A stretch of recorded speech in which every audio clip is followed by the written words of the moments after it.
ఈ మధ్యకాలంలో చిత్ర పరిశ్రమలో 2-3 పెళ్ళిళ్ళు చేసుకోవడం సర్వసాధారణ విషయంగా మారిపోయింది. సినిమా రంగంలో ఒక భార్యకు మించి ఉన్నవారు మనకి చాలామంది కనిపిస్తారు. అయితే ఈ సాంప్రదాయం కొత్తదేమీ కాదు. తెలుగు సినీ పరిశ్రమలో పలువురు సినీ ప్రముఖుల జీవితాల్లో రెండో వివాహం జరిగింది. ఇక 2 పెళ్ళిళ్ళు చేసుకున్న వారిలో కొందరు సఖ్యతగా సంతోషంగా ఉంటే మరికొందరికి మాత్రం అది నరకప్రాయంగా ఉండేది. ఇందుకు ఉదాహరణే మహాగాయకుడు శ్రీ ఘంటసాల వెంకటేశ్వరరావు గారు. ఘంటసాల గారి మొదటి భార్య పేరు సావిత్రి. ఆవిడికి 5 పిల్లలు. ఇక ఘంటసాల గారి రెండో భార్య పేరు సరళ. ఆవిడికి 3 సంతానం. అయితే ఘంటసాల గారికి రెండో భార్య పిల్లలు ఉన్నారన్న విషయం ఎవ్వరికీ తెలియకుండా ఎంతో జాగ్రత్త పడేది ఆయన మొదటి భార్య సావిత్రి.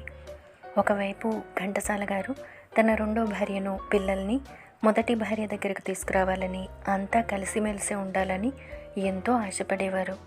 కానీ దానికి ఘంటసాల గారి మొదటి భార్య అయిన సావిత్రి మాత్రం అస్సలు ఒప్పుకునేది కాదు.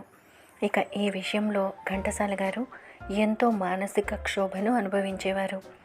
నిజం చెప్పాలంటే ఘంటసాల గారు రెండో పెళ్లి చేసుకోవడానికి ఒక విధంగా మొదటి భార్య సావిత్రే కారణం.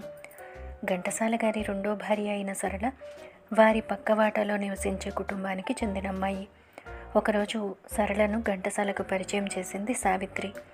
ఎప్పుడూ సరళ తమ ఇంటికి వస్తూ పోతున్న తరుణంలో ఘంటసాల గారు సరళకు బాగా దగ్గరయ్యారు. అలా వారి మధ్య స్నేహం చిగురించింది. ఇక ఆ తర్వాత అది కాస్త ప్రేమగా మారింది. దాంతో తనని పెళ్లి చేసుకోవాల్సిందిగా ఆల్రెడీ పెళ్ళైన ఘంటసాల గారిని కోరింది సరళ. అయితే అంతకుముందు కూడా ఇలాంటి ఘటనే ఘంటసాల గారి జీవితంలో జరిగింది. ఒక యువతి ఘంటసాల గారిని ప్రేమించింది. తనను పెళ్లి చేసుకోవాల్సిందిగా కోరింది. అందుకు ఘంటసాల గారు ఒప్పుకోకపోవడంతో ఆత్మహత్య చేసుకుంది.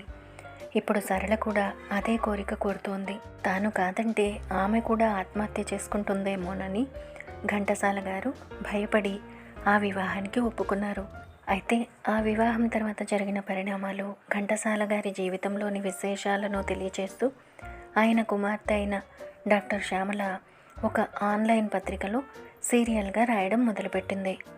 కానీ దానిపైన ఆమె కన్నతల్లి సావిత్రే, అంటే ఘంటసాల గారి మొదటి భార్యే కోర్టుకెక్కి సీరియల్ని ఆపించేసింది.